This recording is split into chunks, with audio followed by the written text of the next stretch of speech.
Добрый день, дорогие друзья! В прямом эфире программа «Якутск сегодня». Мы выходим одновременно и на радио, и на телевидении. В студии режиссеры Мария Новгородова, Николай Слепцов-Айдын и у микрофона Любовь Петрова. 4 февраля – Всемирный день борьбы против рака. И сегодня у нас в студии участники волонтерского проекта «Антирак. Поддержка выживших». Руководитель проекта Капиталина Капитоновна Алексеева. Здравствуйте, Капиталина Капитоновна. Капиталина Капитоновна является известным общественным деятелем Республики Саха-Якутия, имеет активную жизненную позицию, автор многих статей в СМИ, часто выступает по телевидению на темы здравоохранения, онкологии, автор 5 книг. При ее личной инициативе был получен грант, и впервые в Якутске 20 лет назад при поддержке Горздрава были организованы первые ярмарки здоровья. Сама пережила онкологию, не понаслышке знает проблемы реабилитации онкобольных.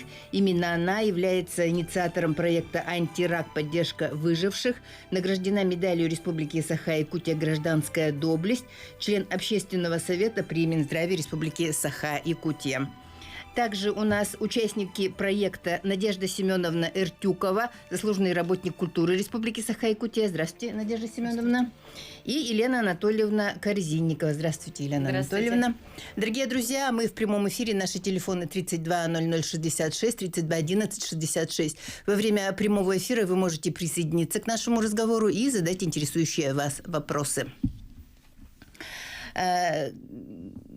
Капиталина Капитоновна, вот вы как сама выжившая, да, как пережившая эту болезнь, победили, расскажите о вашем, решили взяться вот за этот проект, да, вот расскажите об этом проекте.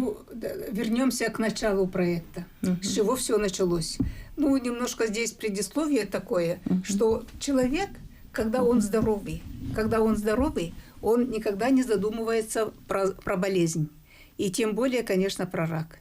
И, конечно, народ знает, что рак у нас, онкология, очень много людей болеет онкологией, и каждый думает, ладно, конечно, я-то не заболею. Но тем более, что вот если первое место по заболеваемости занимает сердечно-сосудистую, то онкология на втором месте. Второе место.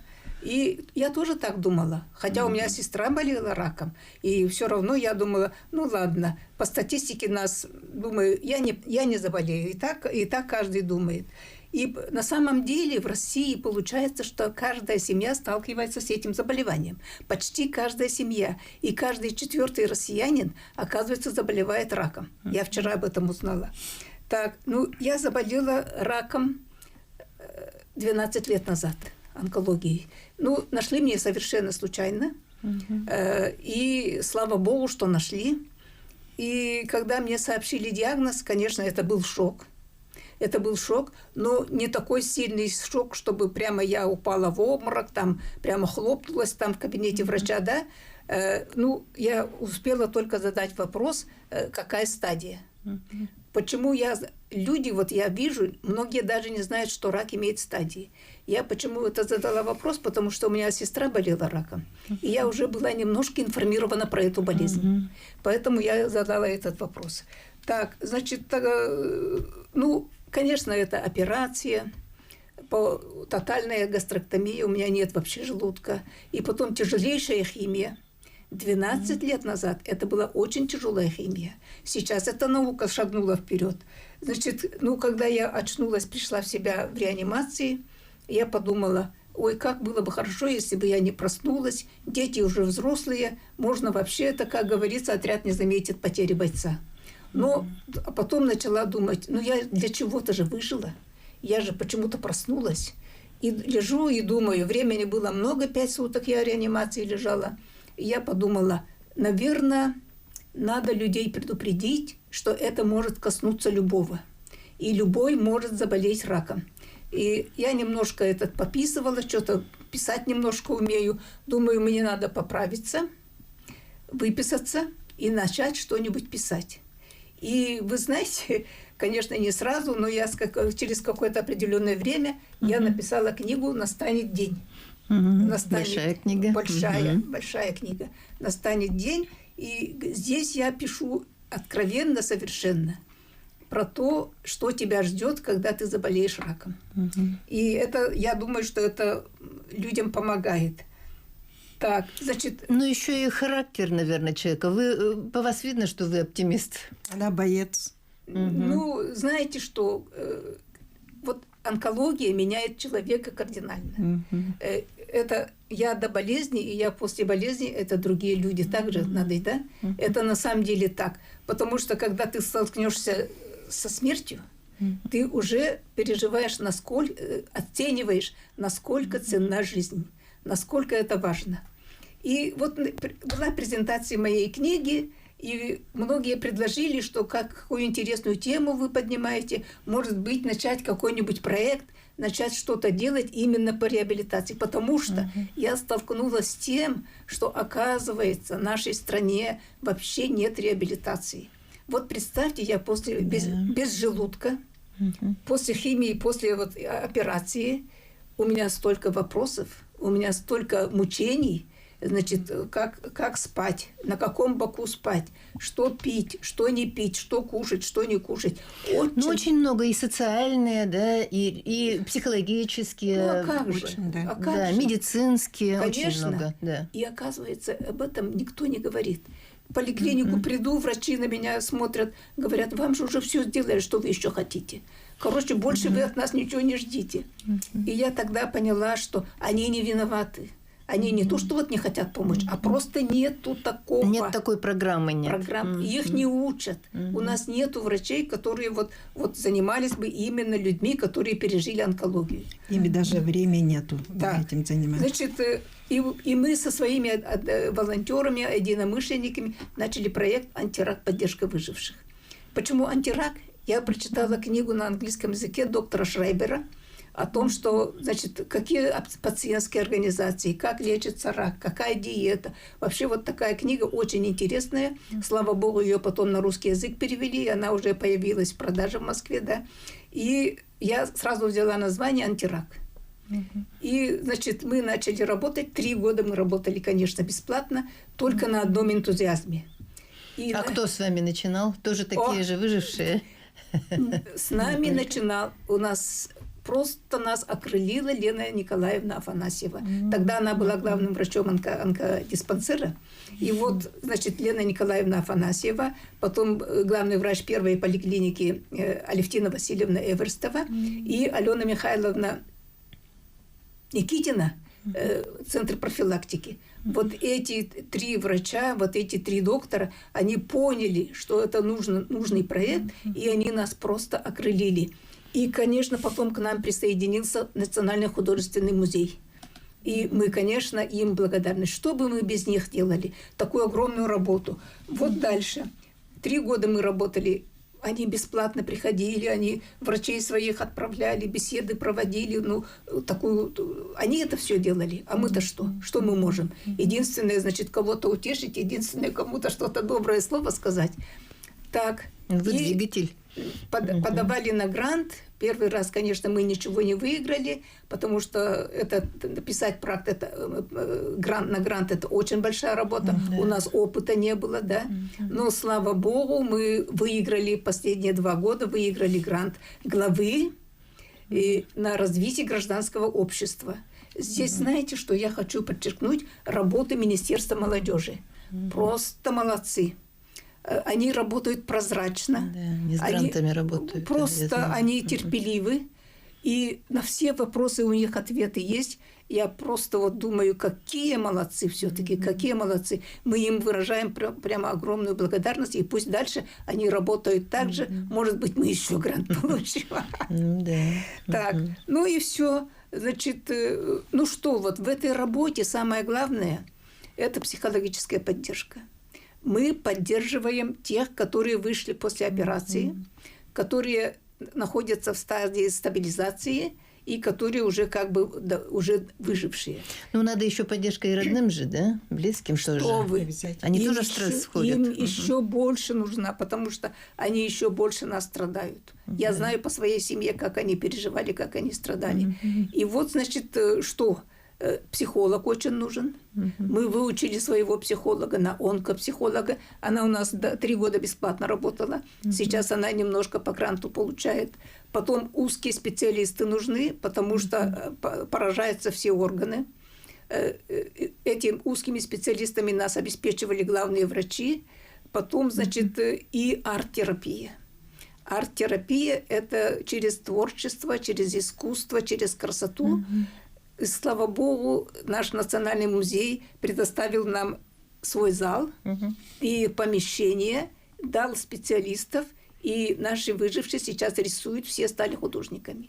Кстати, завтра открывается выставка картин и керамических изделий наших выживших. В Национальном художественном музее. В Национальном художественном музее это беспрецедентная акция, чтобы тяжелые больные прямо вот выставили свои картины. Приходите.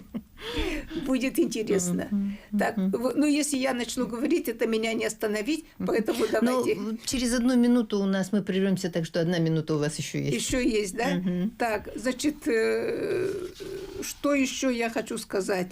Ну, после выписки реабилитации я уже сказала, что про грант мы получили. И здесь я хочу сказать, что вообще мы привыкли к тому, что за нас кто-то что-то делает.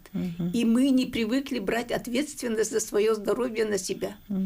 И это говорит и это подтверждается тем, что люди обращаются, когда заболеют онкологией, на поздней стадии. А сейчас же есть какой-то онкоскрининг, какие-то вот ярмарки здоровья, да? Диспансеризация. Диспансеризация, ради Бога. Там все бесплатно. В поликлиниках, например, вот в субботу все будут ждать, да? Ну, остается только себя принести и встать и показаться. Ну, что это мешает? Ну, мы как-то вот ленимся, или вот, ну, какое-то вот отношение, да, что ладно, обойдется, все пройдет. Но многие думают, что онкология – это вот как бы наследственное заболевание. Если у меня вот родственников нет, которые болели онкологией, то как бы это меня обойдет. Ну, это знаете, это дело ученых, да? Ну, например, у меня сестра 2 раза болела. Но у нее, значит, между первым случаем и вторым случаем было 40 лет. Она 2-й раз заболела через 40 лет. То есть она 40 лет жила нормальной, хорошей жизнью. Так что кто знает, это ученые сейчас решают. Но здесь много вопросов про экологию, и про стресс, и причин много. Да, и внутренний настрой самого человека. Конечно. Самое главное. Дорогие друзья, сейчас мы прервемся на рекламу и через 2 минуты вернемся в студию и продолжим наш разговор. Не переключайтесь.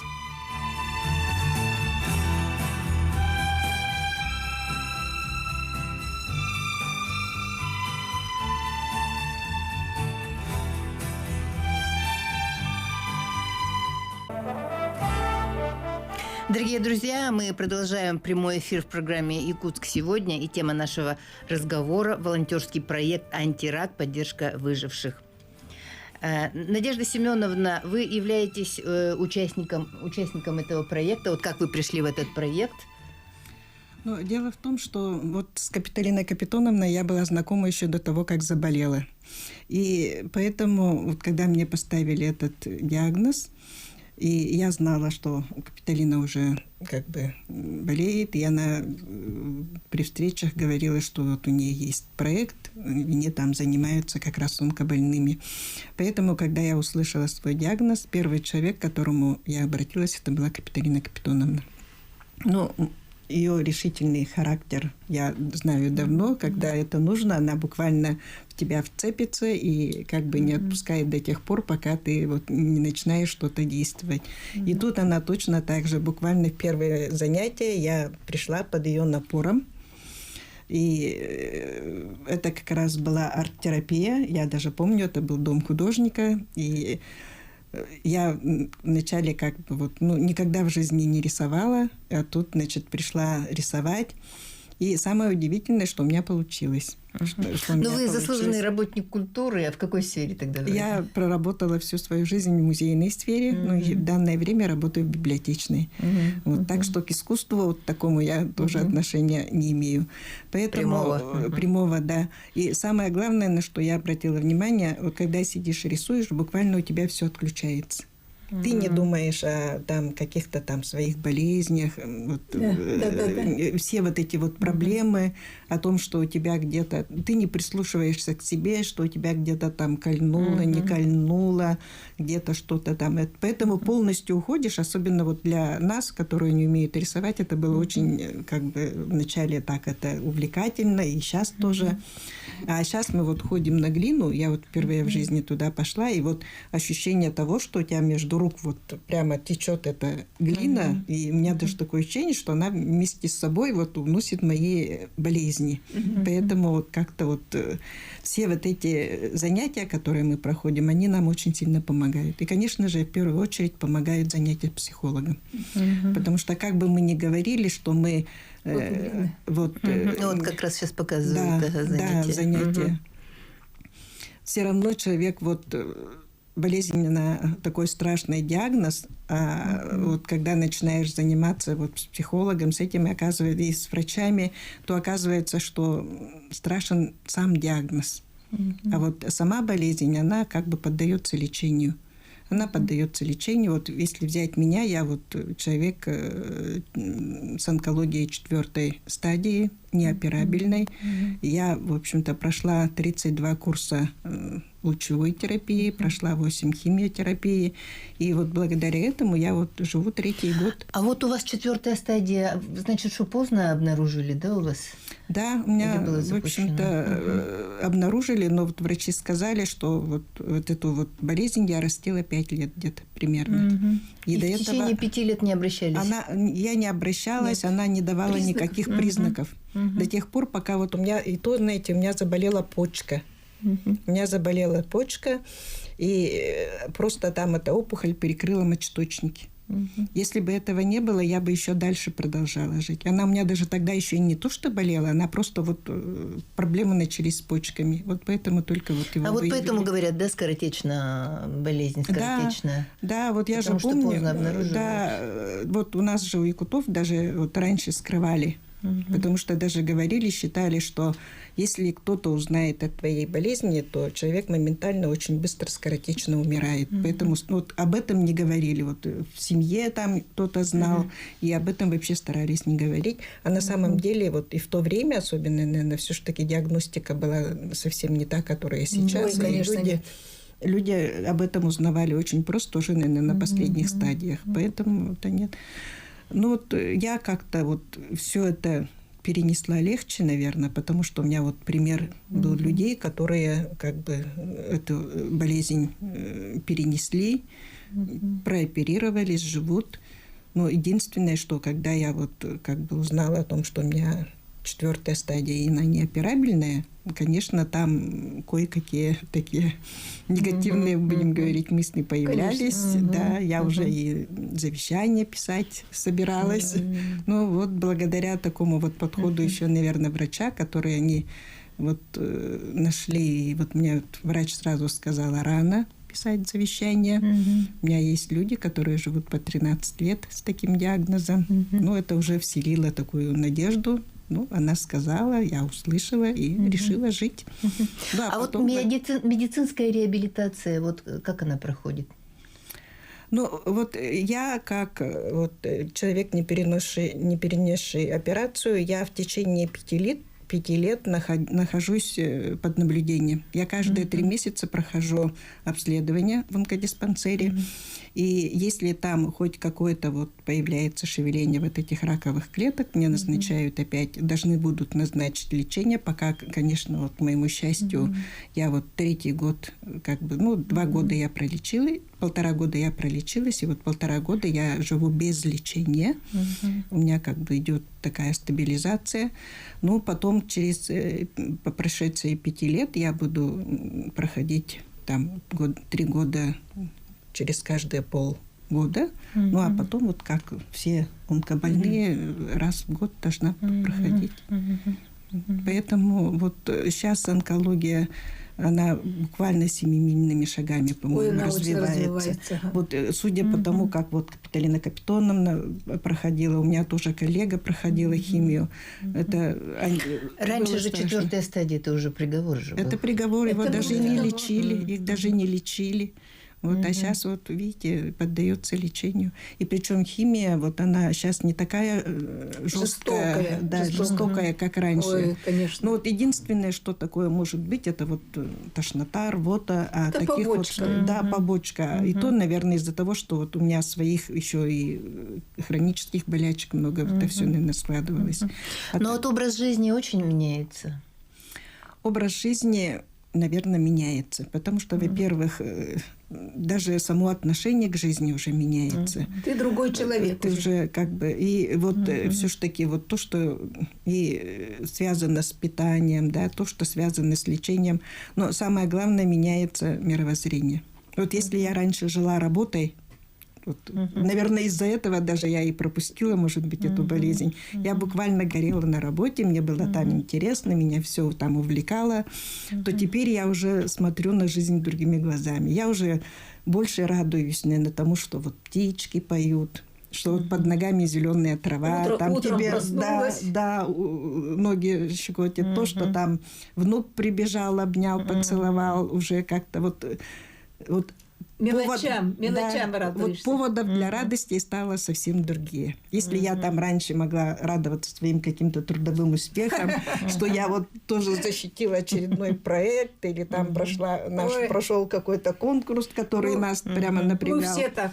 Да, а теперь я буквально даже, я говорю, утром стоишь, ой, солнце, уже, знаете... Уже праздник. Да, уже праздник. Или даже сама мысль, что вот я еще один день прожила вечером, уже это радует как бы вот в этом отношении. Но еще важна поддержка близких. Да, конечно, это конечно, очень первое. конечно. У меня вот семья, я им просто благодарна. Во-первых, они буквально, когда только услышали диагноз, засучив рукава, там у меня и сын, и моя племянница, они буквально перевернули, можно сказать, все на свете, чтобы вот как бы добиться того, чтобы пошло вот лечение и на это.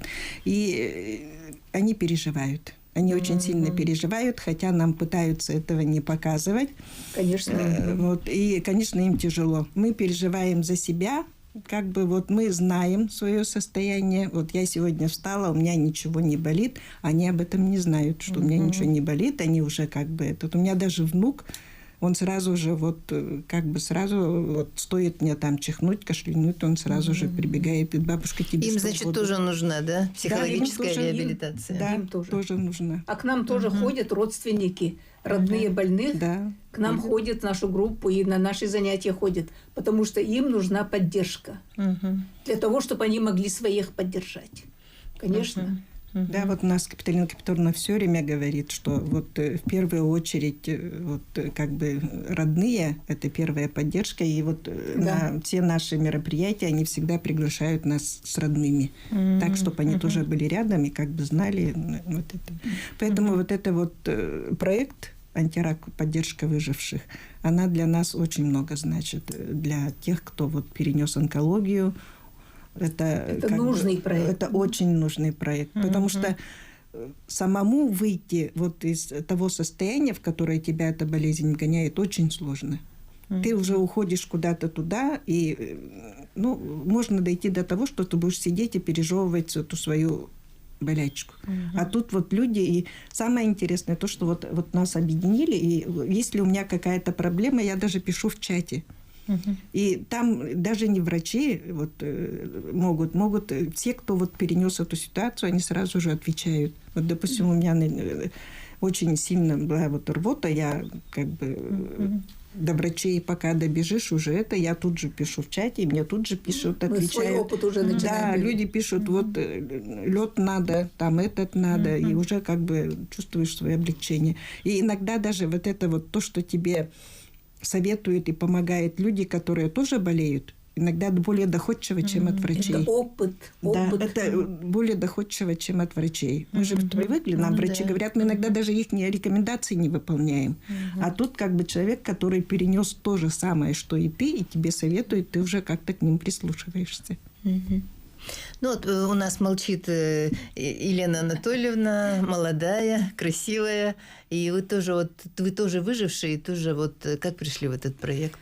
Да, у меня знакомство состоялось с этой группой как раз в тот момент, когда я диагноз только узнала. То есть помощь этой группы бесценна. Она не только является для тех, кто уже перенес лечение и уже как бы выжил, а кто только вот диагноз узнал. Да, потому что попадаешь в такой вакуум информационный, как бы выпадаешь из жизни, плюс это сильнейший стресс, при котором человек просто уже не может соображать адекватно, и начинается вот метание. Плюс вот еще, в отличие вот от моих оппонентов, да, у меня родственники, получилось так, что муж и маленькие, ну как маленькие, 5 и 3 класс мальчики.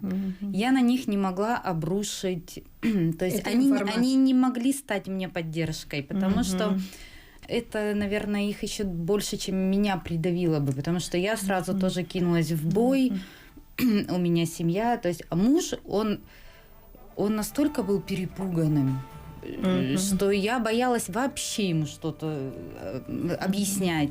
Поэтому Но мы после рекламы вернемся и продолжим наш разговор. Дорогие друзья, мы сейчас прервемся на рекламу и через 2 минуты вернемся в студию и продолжим наш разговор. Не переключайтесь.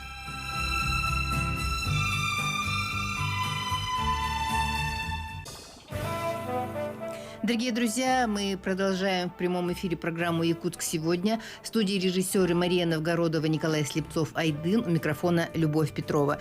Тема нашего разговора – антирак, поддержка выживших, волонтерский проект, так как 4 февраля – Всемирный день борьбы против рака. И у нас участники этого проекта, руководитель проекта Капиталина Капитоновна Алексеева и участники проекта Надежда Семеновна Иртюкова и Елена Анатольевна Корзинникова. Наши телефоны 32 00 66, 32 11 66. Дорогие друзья, вы можете дозвониться и задать интересующие вас вопросы гостям нашей студии по теме нашего разговора.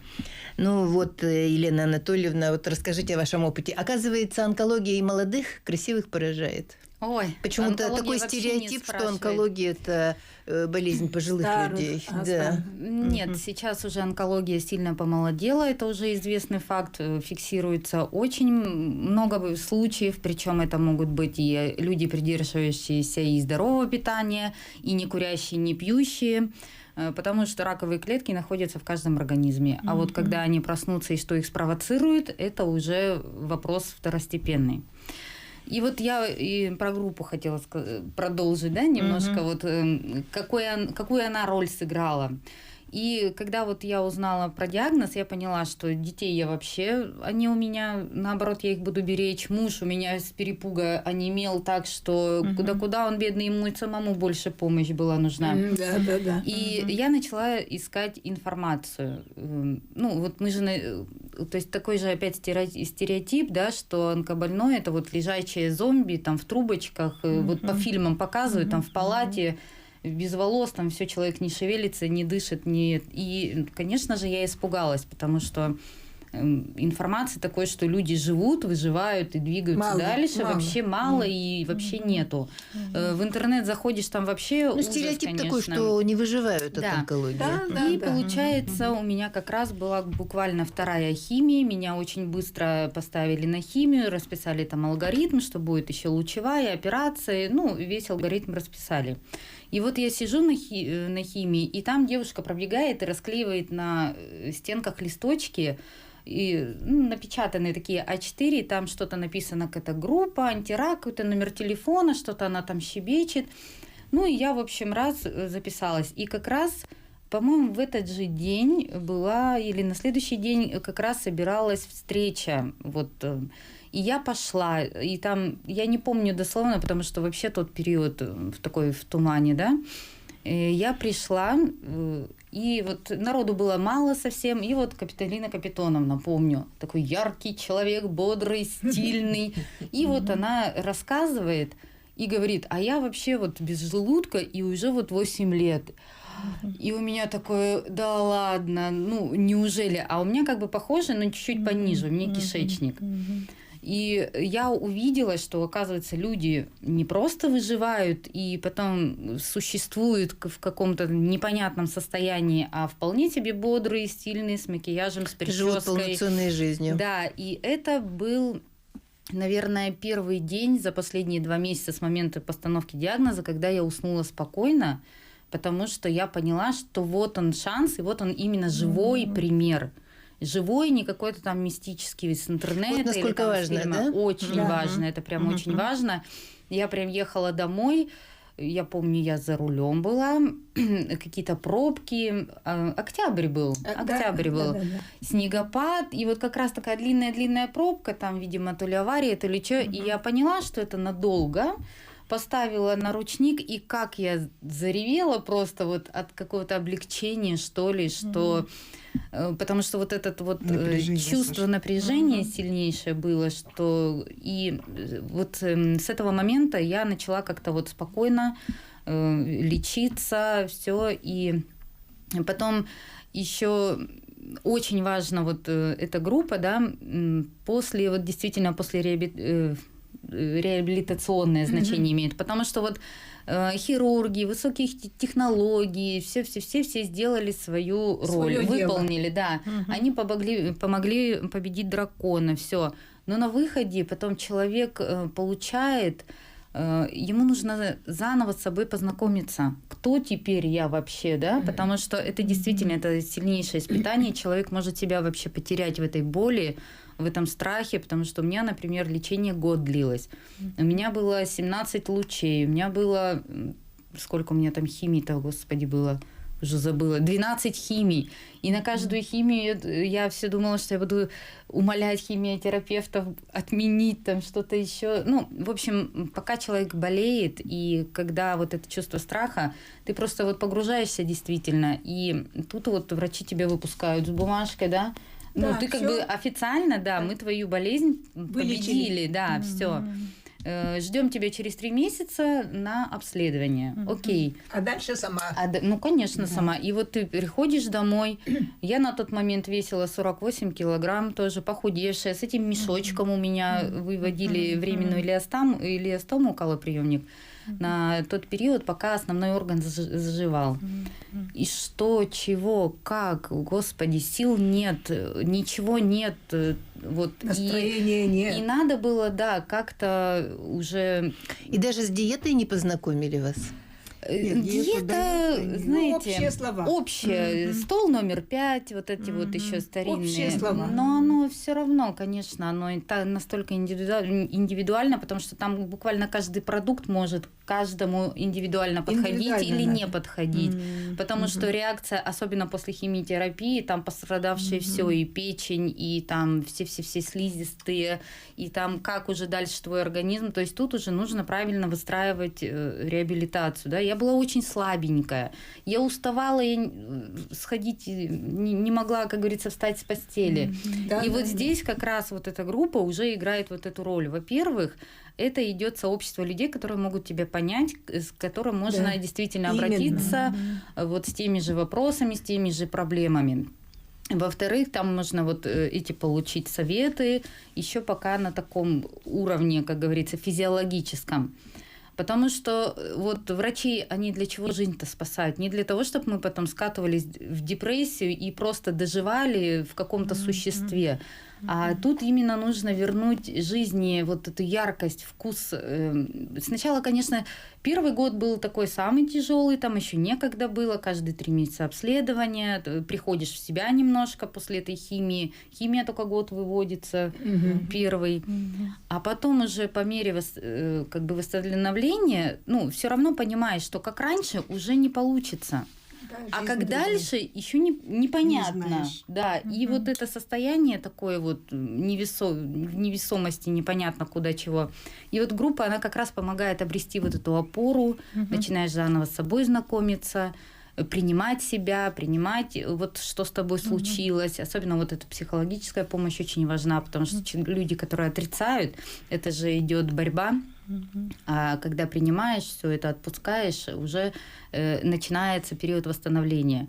Ну и потом уже, конечно, когда уже более-менее себя бодро чувствуешь, хочется уже более активно двигаться. и уже понимаешь, что жизнь-то действительно продолжается, и хочется уже и ярких красок. Вот я тоже, например, вот на глину пришла, боже мой, у меня столько удовольствия было, как у ребенка там с этой лепниной это заниматься, и на рисование там сходили, и вот сейчас у нас вообще такое движение началось. Скажите, а вы работаете или вы на инвалидности? Я работала раньше на гос и на частных предприятиях, потому что я кондитер, а сейчас я на инвалидности, плюс немножко домашние тортики вот делаю на заказ, которые вот модно. Благодаря Лене мы в этом году украшали пряничные домики. Да. Я видела фотографии, очень красивые пряничные домики. Да. Целую такую Очень пряничную красивая Такая атмосфера, сделали. потому что, да, у нас там здорово, мы там друг друга не жалеем. Еще вот я, забыла добавить, что я не люблю чувство жалости. Вот вы говорили, да, что скрывали. А я скрывала не потому, что я боялась, что это... А я не люблю, когда меня жалеют. То есть мне это не приносит никакого ни удовольствия, ничего. Мне некогда даже вот, чтобы меня жалели. Как унижение, да, воспринимается? Да, потому что, знаете, как будто человека списывают сразу. И вот здесь тоже в этой группе помогают обратно социализироваться, потому что человек себя чувствует дефектным. А в этой группе мы все дефектные. И мы как бы не чувствуем. Все на равных, да, поэтому нет вообще никакого разделения, и все такие тоже жизнерадостные, потому что ценится. А сколько жизнь вот вас по-другому. человек вот сейчас Сейчас в нашей чат-группе 80 человек. Начинали где-то 2-3, когда приходили на наши встречи 2 человека, мы радовались. Но я говорила, даже если я окажу помощь хоть одному человеку, я буду рада. Мне оказали. Вот. А у нас есть люди, которые в Улан-Удэ живут, во Владивостоке живут, даже из других городов, в да? Москве живут, да, потому что вот с ими там никто не занимается, а вот они узнали. А нынче даже мы вышли на федеральный уровень, и я там делала сообщение, выступала о нашем проекте, и там сказали, как хорошо Якутску, что есть такой проект. Вот так. Вот такие проекты нужно распространять по всей России. Сказали Да, масштабировать, да. будем рекомендовать, чтобы по России вот этот, значит, масштабировать такой подобный процесс, проект. Так, здесь знаете, что я перебиваю, да? Нет, я уже. Времени у нас, наверное, мало. Мало уже, 1 минута Так, осталась. значит, люди не информированы. Да. Нужно читать. Все равно, как Вот говорил ваше пожелание нашим радиослушателям. как на говорил завершение. Жванецкий, да? Жванецкий говорил, каждый доживает до своего рака. Да, А на самом деле, если раньше люди в 40-50 лет умирали, сейчас вот мне скоро 80 лет, я живу, да, то есть стало диагностировать стало много, поэтому люди очень как будто бы растет, да, на самом деле это не то, что Продолжительность жизни увеличилась. из-за продолжительности жизни. Когда вы идете к врачу, не надо приходить как белый лист, даже ничего не понимая там, надо обязательно записать все свои вопросы, какие вопросы вы хотите задавать доктору. И помните, что ветер ломает слабые деревья, Да. а мы должны быть сильные. Да. Я благодарю вас за участие в нашей передаче, за то, что поделились такой полезной информацией с нашими телезрителями, радиослушателями. Дорогие друзья, на этом наша программа завершена. Мы